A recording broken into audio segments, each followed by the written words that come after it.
ناظرین محترم و سامعین کرام، حضرت حبیبہ رضی اللہ عنہا کا اصل نام رملہ بنت ابی سفیان تھا اور وہ مشہور قریشی سردار ابو سفیان کی بیٹی تھی۔ ابتدائی دور پر وہ مشرکین مکہ میں پیدا ہوئی۔ حضرت محمد صلی اللہ علیہ وسلم نے ان سے شادی کے لیے خط لکھا اور ان کی رضا حاصل کی۔ جب شادی ہوئی تو پہلی رات ایسا واقعہ پیش آیا جس سے بسم اللہ الرحمن الرحیم دوستو ابرہہ بادشاہ یمن و حبشہ جب اپنا لشکر عظیم لے کر خانہ کعبہ شریف کو مسمار کرنے کے ارادے سے مکہ مکرمہ میں داخل ہوا، اس وقت ابو سفیان بن حرب کی عمر تقریباً 10 سال تھی۔ رسول اللہ صلی اللہ علیہ وسلم کے پیارے دادا جان نے جب اہل قریش کو پہاڑوں کی چوٹیوں پر چلے جانے کا حکم دیا تو ان میں حضرت ابو سفیان بھی شامل تھے، یعنی ابو سفیان ان لوگوں میں تھے جنہوں نے اپنی آنکھوں سے ابرہہ کے لشکر کا انجام یعنی خاتمہ ہوتے دیکھا۔ آپ کم سنی میں یہ منظر دیکھ کر حیرت میں ڈوبے ہوئے کہ آخر یہ کون سی طاقت ہے جو ابرہہ کے لشکر کو نیست و نابود کر رہی ہے، مگر اس وقت آپ اس حقیقت کو سمجھنے سے قاصر تھے۔ اس وقت کسی کے وہم و ادراک میں بھی نہیں تھا کہ اس سہمے ہوئے بچے کی نسل میں ایک ایسی خاتون پیدا ہوگی جو پیغمبر آخر الزماں حضرت محمد صلی اللہ علیہ وسلم کی زوجہ بنیں گی اور دنیا بھر کے مؤمنین کی ماں کہلائیں گی اور جن کے حضور لوگ ادب و محبت سے سر خم کریں گے۔ ابو سفیان بن حرب کا تعلق بنو امیہ سے تھا۔ آپ سرداران قریش میں سے تھے اور پیشے کے لحاظ سے کامیاب تاجروں میں شمار ہوتے تھے۔ آپ کی شادی صفیہ بنت ابو العاص بن امیہ سے ہوئی جو ان کے چچا کی بیٹی تھی اور امیر المؤمنین حضرت عثمان غنی رضی اللہ عنہ کی کنیز بھی تھیں۔ ایک دن ابو سفیان اپنی زوجہ کے پاس بیٹھے تھے کہ دائی گھر میں داخل ہوئی۔ دائی کو دیکھتے ہی ابو سفیان خوشی و مسرت میں گھر سے باہر نکل گئے۔ دل میں خیال آ رہا تھا کہ ہمارے معبودوں نے چاہا تو لڑکا پیدا ہوگا جو میرا دست و بازو ہوگا، لیکن یہاں تو عطا کرنے والا صرف ایک خدا ہے، اللہ وحدہ لا شریک، جو جسے چاہتا ہے بیٹا عطا فرماتا ہے اور جسے چاہتا ہے بیٹی عطا فرماتا ہے۔ ابو سفیان کچھ دیر انتظار کرنے کے بعد ابھی گھر واپس بھی نہ لوٹے تھے کہ انہیں بیٹی کی پیدائش کی خبر ملی۔ بیٹی کا لفظ سنتے ہی ابو سفیان چند لمحوں کے لیے سوچوں میں گم ہو گئے، کیونکہ بیٹے کی خواہش تھی، مگر جلد ہی گھر گئے اور دیکھا بیٹی کے چہرے پر عجیب نور جھلک رہا ہے۔ دل کو اطمینان و سکون ملا۔ بیوی نے کہا اس کا نام کیا رکھا جائے؟ ابو سفیان نے کہا یہ رملہ ہے۔ دوستو یہ رملہ بنت ابو سفیان آج ام المؤمنین حضرت حبیبہ رضی اللہ عنہا کے نام سے جانی جاتی ہیں۔ دوستو آپ سوچ رہے ہوں گے کہ رملہ بن ابو سفیان کو حبیبہ کیوں کہا جاتا ہے؟ اس کی تفصیل کچھ اس طرح ہے۔ بعض روایات کے مطابق آپ کا نام ہند یا ہندہ رکھا گیا، لیکن معروف یہی ہے کہ آپ کا اصل نام رملہ بنت ابو سفیان تھا۔ حضرت حبیبہ رضی اللہ عنہا جب اس جہان رنگ بو میں پیدا ہوئی اس وقت آپ کے والد کی عمر 33 برس تھی اور واقعہ فیل کو گزرے 23 سال ہو چکے تھے۔ آپ رضی اللہ عنہ بچپن سے ہی تمام گھر والوں کی آنکھوں کا تارا بنی رہی۔ صحیح مسلم شریف میں ایک حدیث پاک میں خود ابو سفیان نے کہا میرے ہاں عرب کی حسین تر اور جمیل تر عورت موجود ہے۔ جب رملہ بلوغت کو پہنچی تو آپ کے والدین نے آپ کی شادی عبید اللہ بن حجش سے کر دی۔ عبید اللہ ان لوگوں میں شامل تھے جو زید بن عمرو، اسبان بن حویرث اور ورقہ بن نوفل کے ساتھ مل کر بت پرستی کی مذمت کیا کرتے تھے۔ ان کا کہنا تھا کہ یہ بت پرست لوگ بے خبر اور گمراہ ہیں۔ یہ پتھر کیا ہے جو لوگ طواف کرتے ہیں، نہ یہ دیکھ سکتے ہیں، نہ سن سکتے ہیں، نہ نفع و ضرر پر قدرت رکھتے ہیں اور ان بتوں کے لیے قربانی کی جاتی ہے۔ ہم ان سے کٹ کر الگ اپنے دین کی بنیاد ڈالیں گے۔ ورقہ بن نوفل اور عثمان بن حویرث نے مسیحیت قبول کر لی۔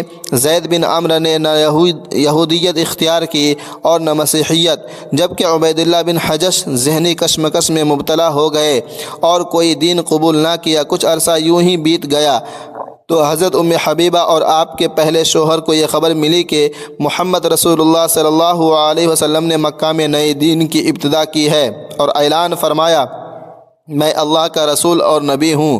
دیکھتے ہیں ایک دن اپنے شوہر کو گہری سوچ میں دیکھ کر رملہ نے کہا تمہیں کیا فکر لاحق ہے؟ عبید اللہ نے کہا محمد صلی اللہ علیہ وسلم نے نبوت کا اعلان کیا ہے۔ رملہ نے کہا یہ بات تو بڑے عرصے سے مکہ کی فضاؤں میں گردش کر رہی تھی کہ آخری نبی کا ظہور ہونے والا ہے اور ہر آدمی محمد بن عبداللہ صلی اللہ علیہ وسلم کی ہر لحاظ سے بے داغ و پاکیزہ زندگی کی قسم کھا سکتا ہے۔ وہ صادق و امین مشہور ہے، کچھ بعید نہیں کہ وہی اللہ کے آخری نبی ہوں۔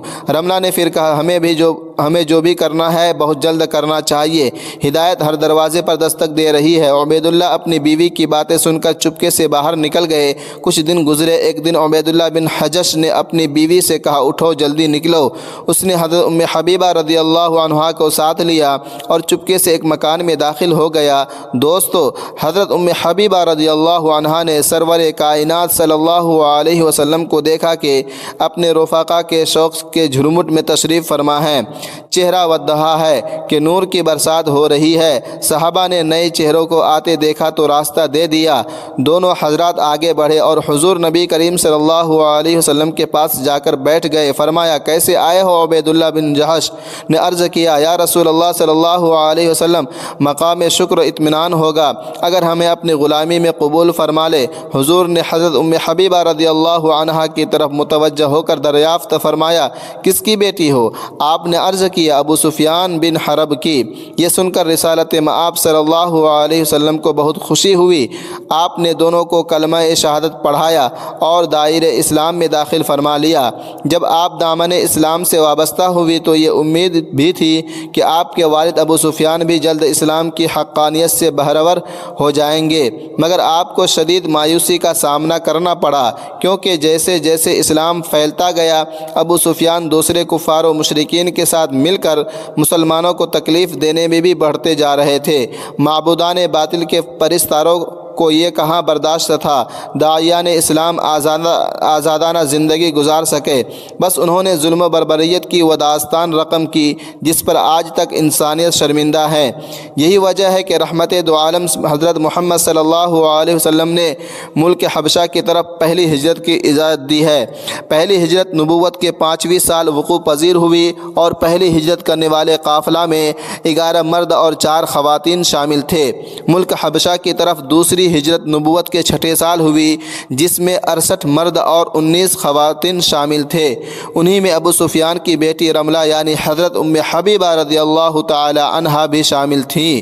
جب آپ نے ہجرت کی تو آپ کے والد ابو سفیان کو پہلی بار پتہ چلا کہ ان کی بیٹی رملہ نے اسلام قبول کر لیا ہے۔ یہ جان کر ابو سفیان پر کیا اثر ہوا اس کا ادراک کرنا مشکل ہے۔ بہرحال ام المؤمنین حضرت ام حبیبہ رضی اللہ تعالی عنہا اللہ کے رسول صلی اللہ علیہ وسلم کی خوشنودی کی خاطر مکمل کر حبشہ جا کر آباد ہو گئی۔ وہیں آپ کے ہاں ایک بیٹی پیدا ہوئی جس کا نام حبیبہ رکھا گیا اور اسی کی نسبت سے آپ رضی اللہ تعالی عنہا کو لوگوں نے رملہ کی بجائے ام حبیبہ کہنا شروع کر دیا اور پھر آج تک لوگ آپ کو ام المؤمنین حضرت ام حبیبہ رضی اللہ تعالی عنہا کے نام سے یاد کرتے ہیں۔ یہاں آپ کو ایک اور عظیم صدمہ بھی پہنچا کہ آپ کا شوہر عبید اللہ بن حجش مرتد ہو گیا اور اسلام کو ترک کر کے عیسائیت اختیار کر لی۔ دوستو، حضرت ام المؤمنین سیدہ ام حبیبہ رضی اللہ تعالی عنہا اسلام قبول کرنے کے بعد حبشہ ہجرت فرما کر جا چکی تھی۔ وہیں آپ کے ہاں ایک بیٹی پیدا ہوئی جس کا نام حبیبہ رکھا گیا اور اسی کے نام سے آپ کو ام حبیبہ کہہ کر پکارا جانے لگا۔ وہاں آپ نے اپنے پہلے شوہر عبید اللہ بن حجش کے چال چلن میں نمایاں تبدیلی دیکھی، جس کے کچھ دنوں بعد آپ نے ایک خواب دیکھا۔ آپ فرماتی ہیں کہ میں نے اپنے شوہر کو بہت بری صورت میں دیکھا، جس کے بعد میں نے اس سے اس خواب کا ذکر کیا تو اس نے مجھے بتایا کہ وہ اسلام سے منحرف ہو کر مرتد ہو چکا ہے اور اس نے مسیحیت اختیار کر لی ہے۔ بعض روایات میں یہودیت اختیار کرنے کا بھی ذکر ملتا ہے۔ بس اس کے بعد آپ رضی اللہ عنہا نے اس سے علیحدگی اختیار کر لی۔ عبید اللہ بن حجش کے بارے میں کہا جاتا ہے کہ اسلام سے منحرف ہو کر وہ شراب پینے لگا حتیٰ کہ اسی حالت میں وفات پا گیا۔ سیدہ ام حبیبہ رضی اللہ تعالی عنہا قدیم الاسلام خواتین میں سے تھیں، اور انہوں نے اسلام کی خاطر بہت اذیتیں برداشت فرمائی، حتیٰ کہ اپنے سابق شوہر کے ساتھ اپنا ملک چھوڑا، اب پردیسی ملک میں اکیلی ہی زندگی بسر کرنے پر مجبور تھی۔ مگر قربان جائیے ان سب مصیبتوں کے باوجود آپ صبر و استقامت کا پہاڑ بن کر ہر آزمائش کو برداشت کرتی رہی اور اسلام کا دامن نہ چھوڑا۔ شاید آپ کی یہی ادب رب کریم کو بہت پسند آئی کہ آپ کے لیے دنیا جہاں کی اس عظیم شخصیت کا انتخاب کیا جن کے ساتھ تعلق رکھنا دنیا و آخرت کی میراث سمجھا جاتا ہے، اور اس کی بشارت آپ کو خواب میں دی گئی۔ چنانچہ آپ فرماتی ہیں، میں نے خواب میں دیکھا کوئی شخص مجھے ام المؤمنین کہہ کر پکار رہا تھا۔ جب میں بیدار ہوئی تو اس خواب سے میں نے یہی تعبیر کی کہ میں عنقریب محمد الرسول اللہ صلی اللہ علیہ وسلم کی زوجیت میں آؤں گی۔ دوسری طرف بحکم خدا رسول اللہ صلی اللہ علیہ وسلم نے حضرت عمرہ بن امیہ فہری رضی اللہ عنہ کو نجاشی کی طرف بھیجا اور حکم فرمایا کہ نجاشی میرا پیغام نکاح ام حبیبہ کو دے۔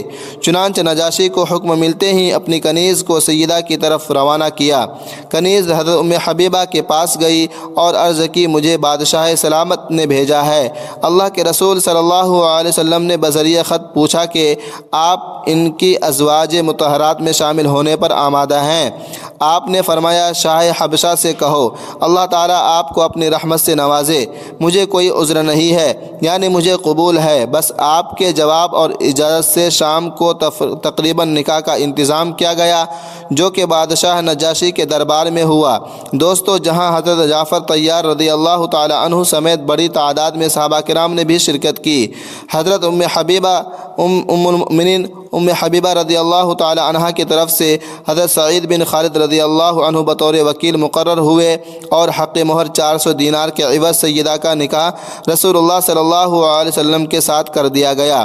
اس وقت سیدہ کی عمر تقریباً 36 سال اور سن 6 ہجری تھی۔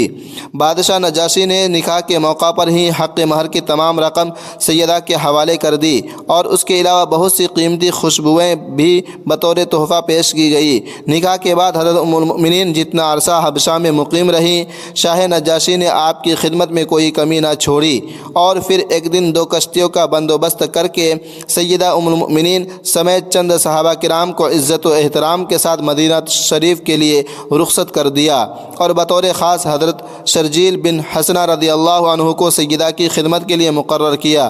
حضرت ام المؤمنین ام حبیبہ رضی اللہ تعالی عنہا یوں تو پہلے بھی حضور نبی کریم صلی اللہ علیہ وسلم سے مل چکی تھی، اب جو جذبات تھے وہ پہلے سے مختلف تھے۔ جب یہ قافلہ مدینہ پہنچا تو پتہ چلا کہ ان دنوں حضور محبوب کائنات صلی اللہ علیہ وسلم خیبر کی مہم پر مصروف ہیں۔ حضرت جعفر طیار رضی اللہ تعالی عنہ اور چند دوسرے صحابہ کرام مدینہ سے خیبر روانہ ہو گئے، مگر ام حبیبہ رضی اللہ تعالی عنہ مدینہ میں ہی رک گئی۔ چند دن بعد جب رسول اللہ صلی اللہ علیہ وسلم خیبر سے واپس تشریف لائے تو حضرت ام حبیبہ رضی اللہ تعالی عنہ شدت سے چشم برا تھیں۔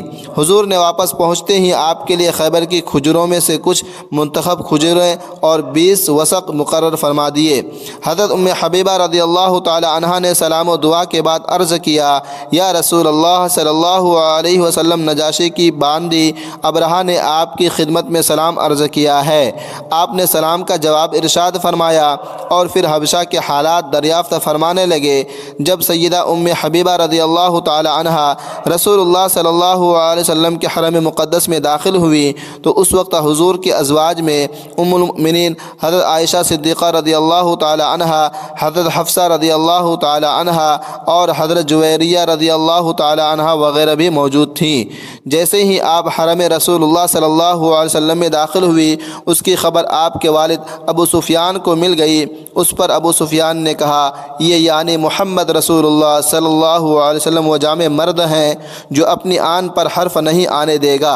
ام المؤمنین حضرت ام حبیبہ رضی اللہ تعالی عنہ بڑی راسخ العقیدہ تھی، پاک باز، سمجھدار، عالی حمد، سلیقہ اشعار اور اوصاف حمیدہ کی مالک تھی۔ آپ نے تمام زندگی ہمیشہ اللہ اور رسول صلی اللہ علیہ وسلم کے حکم کے سامنے سر تسلیم خم کیا۔ آپ عمل بالحدیث کی بہت پابند تھیں اور دوسروں کو بھی اس کی تلقین فرماتی تھی۔ جہاں آپ کے فضائل پر درجنوں روایات ملتی ہیں، وہیں آپ سے منسوب چند من گھڑت روایات بھی تاریخ کا حصہ ہے۔ جیسا کہ بیان کیا جاتا ہے کہ جب حضرت محمد بن ابی بکر کو شہید کیا گیا تو آپ نے مسرت کا اظہار کرتے ہوئے بکرا ذبح کیا، اور یہی نہیں بلکہ اس کا گوشت حضرت ام المؤمنین عائشہ رضی اللہ تعالی عنہا کو بطور تحفہ بھی پیش کیا، جبکہ آپ شدید صدمے سے دوچار تھیں۔ جب بکرے کا گوشت سیدہ عائشہ رضی اللہ تعالی عنہا کو ملا تو آپ نے حضرت ام حبیبہ رضی اللہ عنہا کے اس فعل پر ناراض ہو کر فرمایا، خدا اس عورت کی بیٹی یعنی حضرت ام حبیبہ کو قتل کرے، اور خدا میں یہ گوشت کبھی نہیں رکھوں گی۔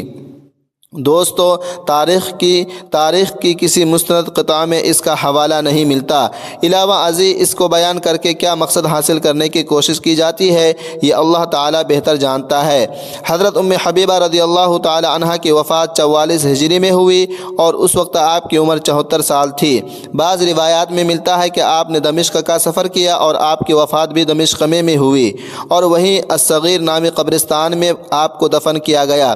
لیکن چند دیگر معتبر روایات کے مطابق آپ کی وفات مدینہ میں ہوئی اور وہیں آپ کو دفن کیا گیا۔ دعا ہے کہ اللہ عز و جل آپ پر اپنی لاتعداد رحمتوں کا نزول فرمائے اور ہمیں تمام صحابہ کرام کی عزت و توقیر کرنے کی توفیق عطا فرمائے، آمین۔ دوستو، پہلی حضرت حبشہ رضی اللہ تعالی عنہا کا واقعہ اسلامی تاریخ میں بہت اہم اور عبرت آموز ہے۔ اس واقعے کا آغاز اس وقت ہوا جب ابتدائی مسلمان مکہ میں شدید مظالم اور ظلم و ستم کا سامنا کر رہے تھے۔ حضور نبی اکرم صلی اللہ علیہ وسلم کی تبلیغ دین کے ابتدائی دنوں میں قریش کے سردار اور کفار نے مسلمانوں کو نہ صرف ذلیل کیا بلکہ ان کی جان و مال کے لیے خطرہ پیدا کر دیے۔ انہوں نے مسلمانوں کو خوف زدہ کرنے اور اسلام چھوڑنے پر مجبور کرنے کے لیے ہر حربہ آزمایا۔ اس دوران حضرت جعفر بن ابی طالب رضی اللہ تعالی عنہ سمیت دیگر صحابہ کرام جو کہ ایمان میں مضبوط اور رسول اللہ صلی اللہ علیہ وسلم کے وفادار تھے اور جنہیں قریش کے ظلم و ستم کے باعث خوف و خطر لاحق تھا، نے حضور نبی اکرم صلی اللہ علیہ وسلم سے مشورہ کیا کہ وہ کسی محفوظ مقام پر ہجرت کرے تاکہ ان کی جان و ایمان محفوظ رہ سکے۔ حضور نبی اکرم صلی اللہ علیہ وسلم نے فرمایا، حبشہ جس کے بادشاہ نجاشی تھے ایک نیک اور پرہیزگار حکمراں ہیں اور وہ مسلمانوں کو ظلم سے بچائے گا، اس لیے وہاں ہجرت کرنا بہتر ہے۔ چنانچہ ایک گروہ جن میں حضرت جعفر، حضرت ام حبیبہ رضی اللہ تعالی عنہا کی والدہ اور دیگر صحابہ شامل تھے، حبشہ کے لیے روانہ ہوئے۔ اس ہجرت کے دوران مسلمانوں نے سخت مشکلات کا سامنا کیا، مگر اللہ تبارک و تعالی کی مدد سے وہ حبشہ پہنچ گئے۔ حبشہ پہنچ کر بادشاہ نجاشی کے دربار میں حاضر ہوئے اور ان کی خدمت میں اپنا مسئلہ بیان کیا۔ مسلمانوں نے بتایا کہ ہم اللہ تبارک و تعالی کے پیغمبر کی تعلیمات کی پیروی کر رہے ہیں اور ہمارے دشمن ہمیں مارنے اور ذلیل کرنے کی کوشش کر رہے ہیں۔ نجاشی نے نہ صرف مسلمانوں کی باتیں سنی بلکہ ان کی حفاظت کا وعدہ بھی کیا۔ وہ مسلمانوں کی مدد اور مہمان نوازی کے لیے اپنے دربار میں انتظامات کرنے لگے۔ اسی دوران حضرت ام حبیبہ رضی اللہ تعالی عنہا بھی ہجرت کر کے وہاں پہنچی۔ وہ اپنے والدہ اور خاندان کے دیگر افراد کے ہمراہ اس محفوظ جگہ پر رہیں۔ حبشہ میں قیام کے دوران حضرت ام حبیبہ رضی اللہ تعالی عنہا نے اسلام کی تعلیمات کے مطابق اپنی زندگی گزارنا شروع کی۔ نماز، روزہ اور دیگر عبادات کی پابندی کے ساتھ ساتھ دوسروں کو بھی اسلام کی دعوت دیتی رہی، یہاں تک کہ اللہ کے رسول صلی اللہ علیہ وسلم نے حضرت ام حبیبہ رضی اللہ تعالی عنہا کو اپنی زوجیت میں لے کر فیصلہ فرمایا۔ آپ نے اپنے پہلے شوہر عبید اللہ بن حجش سے علیحدگی اختیار کر لی کیونکہ وہ مرتد ہو چکے تھے اور اسلام سے منحرف ہو کر مسیحیت اختیار کر چکے تھے۔ حضرت ام حبیبہ رضی اللہ تعالی عنہا کی ہجرت حبشہ کا مقصد صرف اپنی جان اور ایمان کی حفاظت نہیں تھا بلکہ اس کے ساتھ ساتھ اسلام کی خدمت اور اللہ کی رضا حاصل کرنا بھی تھا۔ بادشاہ نجاشی نے حضرت ام حبیبہ رضی اللہ تعالی عنہا اور دیگر صحابہ کے لیے بہترین انتظامات کیے، انہیں عزت و احترام کے ساتھ اپنے دربار میں رکھا اور ان کی ضروریات پوری کی، یہاں تک کہ حضرت ام حبیبہ رضی اللہ تعالی عنہا نے اپنے ایمان کی مضبوطی کا ثبوت دیا، صبر و استقامت اور اللہ کے فرمان کے آگے تسلیم و رضا کی مثال قائم کی۔ حضرت ام حبیبہ رضی اللہ تعالی عنہا کی ہجرت حبشہ کے اس واقعے نے نہ صرف ان کی شخصیت کی عظمت کو ظاہر کیا بلکہ ابتدائی مسلمانوں کی ہمت، ایمان اور اللہ پر بھروسے کی اعلیٰ مثال بھی پیش کی۔ یہی وجہ ہے کہ حبشہ کی ہجرت کو اسلامی تاریخ میں ایک اہم اور قابل ذکر مقام حاصل ہے۔ اس واقعے میں مسلمانوں کی صبر، قربانی اور اللہ کی رضا کے لیے ثابت قدم رہنے کی عکاسی ملتی ہے، اور حضرت ام حبیبہ رضی اللہ تعالی عنہا کی شجاعت، ایمان اور صبر کی داستان ہر دور کے مسلمانوں کے لیے مشعل راہ ہے۔ دوستو، حبشہ کی پہلی ہجرت میں حضرت ام حبیبہ رضی اللہ تعالی عنہا کے علاوہ بھی متعدد صحابہ کرام اور مسلم خاندان شامل تھے۔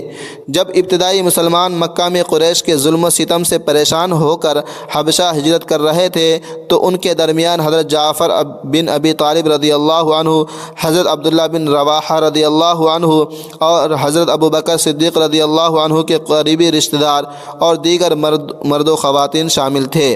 اس قافلے نے طویل اور مشکل سفر طے کیا۔ راستے میں انہیں بھوک، پیاس اور دشوار گزار پہاڑی اور صحرائی علاقے کا سامنا کرنا پڑا، مگر اللہ تبارک و تعالیٰ کی مدد اور حضور نبی اکرم صلی اللہ علیہ وسلم کی دعاؤں سے وہ محفوظ رہے۔ حبشہ پہنچنے پر بادشاہ نجاشی نے مسلمانوں کو خوش آمدید کہا اور ان کی رہائش، خوراک اور دیگر ضروریات کا بندوبست کیا۔ حضرت جعفر بن ابی طالب رضی اللہ عنہ نے بادشاہ کے دربار میں مسلمانوں کے حق میں خطبہ دیا اور بتایا کہ ہم صرف اللہ کے رسول صلی اللہ علیہ وسلم کی دعوت کی پیروی کر رہے ہیں۔ ہمارا مقصد دین اسلام کو پھیلانا اور اللہ کی رضا حاصل کرنا ہے۔ اس موقع پر حضرت جعفر رضی اللہ عنہ نے قرآن کی آیات بیان کی اور مسلمانوں کے حالات بیان کیے، جس سے نجاشی کے دل میں مسلمانوں کے لیے ہمدردی پیدا ہوئی اور انہوں نے مسلمانوں کی حفاظت کا وعدہ کیا۔ حبشہ میں مسلمانوں کو مقیم کرنے کے لیے شہر کے مختلف حصوں میں رہائش دی گئی اور انہیں مقامی لوگوں سے الگ ایک محفوظ کمیونٹی قائم کرنے کی اجازت دی۔ اس دوران حضرت جعفر بن ابی طالب رضی اللہ تعالی عنہ اور دیگر صحابہ نے مقامی حکمران اور عوام کے ساتھ اچھے تعلقات قائم کیے، حضور نبی اکرم صلی اللہ علیہ وسلم کے پیغامات پہنچائے اور اسلام کی تعلیمات کے مطابق معاشرتی نظام قائم کیا۔ حبشہ میں قیام کے دوران صحابہ کرام نے نہ صرف نماز، روزہ اور دیگر عبادات کی پابندی کی بلکہ نئے مسلمانوں اور خواتین کی رہنمائی اور تربیت میں بھی اہم کردار ادا کیا۔ صحابہ نے قرآن کی تعلیمات کے مطابق عدل، احسان اور صبر و استقامت کی مثالیں قائم کی اور حبشہ کے کچھ باشندوں نے اسلام کے حق میں دل کھول کر مدد دی۔ اس واقعے میں یہ بھی ہوا کہ بعض لوگ مسلمان بننے لگے اور کچھ نے مسلمانوں کے حقوق کی حفاظت کے لیے اپنے وسائل فراہم کیے۔ حبشہ کی پہلی ہجرت میں مسلمانوں نے اپنے ایمان کی حفاظت کے ساتھ ساتھ اسلامی تعلیمات کو مضبوطی سے اپنایا۔ حضرت جعفر رضی اللہ عنہ کی خطابت اور دلی ہمت کی وجہ سے مسلمانوں کو نہ صرف حبشہ میں محفوظ مقام ملا بلکہ ان کی روحانی تربیت اور ایمان میں بھی اضافہ ہوا۔ اس تمام عرصے میں مسلمان حبشہ میں صبر، حوصلہ اور اللہ تبارک و تعالیٰ پر بھروسہ رکھ کر اپنی زندگی گزارنے لگے، اور یہی حبشہ کی پہلی ہجرت کا سب سے بڑا سبق اور اہمیت ہے۔ دوستو، دوسری ہجرت حبشہ نبوت کے 6 سال میں ہوئی اور اس کا مقصد مسلمانوں کو مکہ میں قریش کے بڑھتے ہوئے ظلم و ستم سے محفوظ رکھنا تھا۔ اس ہجرت میں تقریباً 68 مرد اور 19 خواتین شامل تھے۔ اس گروہ میں ابتدائی مسلمانوں کے کئی اہل خانہ شامل تھے جو ایمان میں مضبوط اور صبر و استقامت کے حامل تھے۔ قافلے کی قیادت کے لیے تجربہ کار صحابہ جیسے حضرت جعفر بن ابی طالب رضی اللہ تعالی عنہ اور دیگر مقرر کیے گئے تاکہ راستے میں کسی بھی مشکل یا خطرے کا سامنا بہتر طریقے سے کیا جا سکے۔ قافلہ طویل اور کٹھن راستوں سے گزرا، صحرا کی شدت، گرمی، پانی کی قلت اور دشوار گزار راستوں کے باوجود مسلمانوں نے صبر و شکر کے ساتھ سفر مکمل کیا۔ اس دوران حضرت ام حبیبہ رضی اللہ تعالی عنہا نے نہ صرف اپنی حفاظت کی بلکہ قافلے میں خواتین اور بچوں کی رہنمائی اور مدد بھی کی۔ حبشہ پہنچنے پر بادشاہ نجاشی نے مسلمانوں کو خوش آمدید کہا، انہیں اپنے دربار میں عزت و احترام سے رکھا اور رہائش، خوراک اور دیگر ضروریات کا بہترین انتظام کیا۔ حضرت جعفر بن ابی طالب رضی اللہ تعالی عنہ نے دوبارہ بادشاہ کے سامنے قرآن کی آیات اور مسلمانوں کے حالات بیان کیے، جس سے نجاشی کے دل میں مسلمانوں کے لیے ہمدردی اور حمایت پیدا ہوئی۔ اس ہجرت کے دوران کچھ مسلمان حبشہ میں مستقل طور پر قیام رہنے لگے، جبکہ بعض نے بعد میں مدینہ کی طرف روانہ ہونے کا فیصلہ کیا۔ حبشہ میں قیام کے دوران صحابہ کرام نے نماز، روزہ اور دیگر عبادات کے ساتھ ساتھ اسلام کی تعلیمات کے مطابق عدل، احسان اور صبر و استقامت کی مثالیں قائم کی۔ اس گروہ میں حضرت ام حبیبہ رضی اللہ تعالی عنہا بھی شامل تھی۔ انہوں نے اپنی ایمانداری، صبر اور اخلاق سے دیگر خواتین اور نوجوانوں کے لیے مشعل راہ قائم کیا۔ اس دوران بعض مقامی حبشی باشندوں نے مسلمانوں کی مدد کی اور کچھ لوگ اسلام قبول کرنے لگے۔ حبشہ کی اس دوسری ہجرت میں مسلمانوں نے نہ صرف اپنے ایمان کی حفاظت کی بلکہ اسلامی تعلیمات کے مطابق کمیونٹی کی تشکیل، رہنمائی اور تربیت میں بھی نمایاں کردار ادا کیا۔ حضرت ام حبیبہ رضی اللہ تعالی عنہا کی حوصلہ افزائی اور حضور نبی اکرم صلی اللہ علیہ وسلم کی دعاؤں کے سبب مسلمانوں کے دل مضبوط ہوئے اور وہ اللہ تبارک و تعالیٰ کی رضا اور نبی اکرم صلی اللہ علیہ وسلم کی ہدایت پر قائم رہنے میں کامیاب ہوئے۔